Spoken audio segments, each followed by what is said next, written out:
Good evening and welcome to Rome Health. Thank you for joining us to cut the ribbon on the Mohawk Valley's newest and most modern healthcare project. Many of you joined us 18 months ago in November of 2023 in a heated tent just behind me to break ground on this tremendous project. I'm humbled by this magnificent structure that has emerged and the team effort that it took to get us here. It is an honor to be here today on behalf of the City of Rome as we celebrate the ribbon cutting for Rome Health's new Kaplan Center for Surgical Services, a fully modernized intensive care unit. With the city's $3 million investment of federal ARPA relief funds, we are proud to have helped bring this long overdue upgrade to life. But this coming home to see this beautiful facility and all the hard work that went into it, all the businesses that provided support. This is my beautiful granddaughter that was born here. So clearly, this is what this hospital does for us. For over 138 years, Rome Health has been an important part of this community, the hospital. Over the last 86 years, it's been in this particular facility. I'm proud that all of us together at the state level continue to invest millions of dollars here because we know what this means. Nothing is more important as a mission than taking care of people's well-being and their health.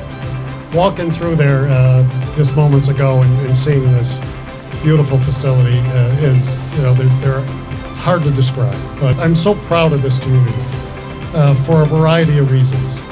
But when this facility needed something, this community came together.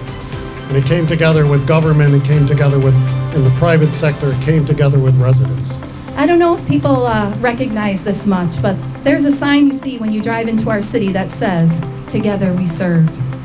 As a comprehensive community-based healthcare network and a proud safety net hospital that ensures access to care for vulnerable populations, that togetherness is the spirit that has been the heart of this entire project. What began as a small cottage hospital in 1884 has since evolved into the Rome Health we know today.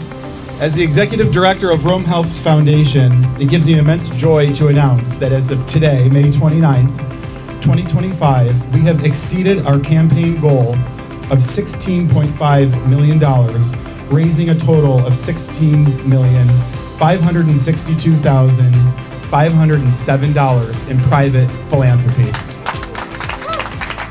Our need for philanthropic investment extends beyond the campaign, with critical priorities including continued investments in recruitment and retention of the most skilled healthcare providers, advancement in surgical procedures through philanthropic investment in technology and equipment, and further increasing the foundation's capacity to support Rome Health's physical and programmatic priorities.